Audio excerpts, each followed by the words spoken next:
I want to hit on the specific example, and then I'm going to give a more generic answer. And I think of something like Twitter, especially because that was one of the first prime examples that I saw of hey, this is a technology outside, and we just don't understand how to use it inside the walls of IT.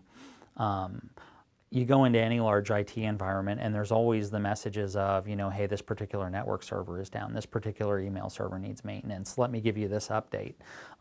That's a natural space for Twitter. Not necessarily because it's any better than the messages that you can give across a network, but because it inspires people to action more. If I'm going to get that message and I'm going to get it on my PC because okay, well, here's just my standard list of outages that are rolling down, that's one thing. But if I'm in the lunchroom and my cell phone buzzes and it's hey, this server's down, that's action to me as a younger employee, because again, it's the tool has conditioned me to action on the outside. I'm actually just taking advantage of that habit on the inside, and by changing the way that I disperse information, I'm changing the way that people work and the passion that they have for work. So that's a specific instance that I think about. Now, when I look just more generically, a lot of those tools can be invented inside the enterprise as much as they are outside the enterprise, if you encourage those tools to be invented. Realistically, it just comes down to everybody's got a really good idea, but all the good ideas inside the walls of the corporation are inside the walls of the box. And what we're doing is we're trying to get everybody to think along one standard way.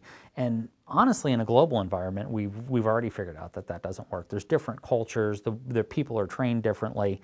But just look now, even at at the local portion of something like a U.S. or a first world economy, and you're seeing a huge sea change in the way that again, your young workforce is wired, and we're going to have to let them follow their paths, not force them to follow our paths, because again, when you do that, you're instilling the passion, you're actually encouraging them to work the way they want, but also to innovate because they're working the way that they want. You're not setting up barriers, you're breaking them down in every instance.